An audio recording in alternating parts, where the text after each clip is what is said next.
would we find this to be the case even reverse, not necessarily trauma, but even in piety?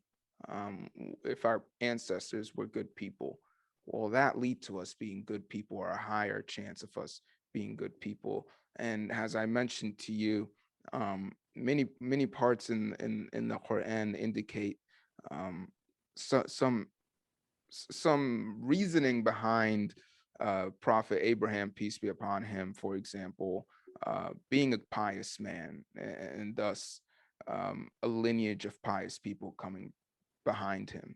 Does that kind of correlate, or do you think that's completely two different discussions?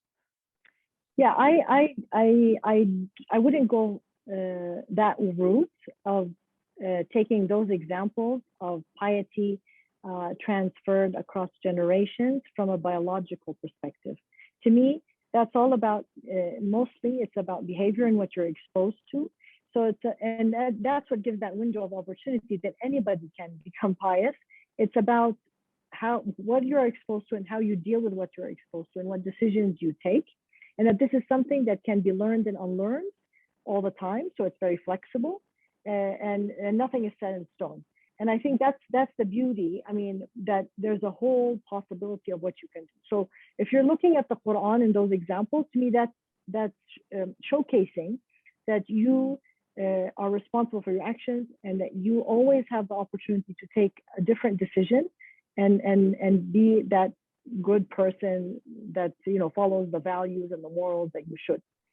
In biology, we're trying to understand the complexity of human behavior. We know that there are things that you inherit.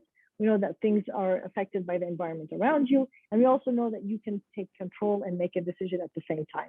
So rather than making claims or broad conclusions, what we can just try to understand in science is unpacking the mechanisms by which behavior unfolds, without putting without putting a broad brushstroke. Or judgment, or without making not predictions. What's the word? Like ultimatums, without making ultimatums, because we know, like you said, science is always changing. We're discovering always something new. We may discover something today, a particular mechanism, and then years later, somebody will say, oh, that wasn't the whole picture. There's something else missing. And so in science, we always avoid making ultimatums and generalizations. And we only can say, within the circumstances, within what we know, as a result of these particular experiments, this is what we can say for those particular results. We cannot say more than that.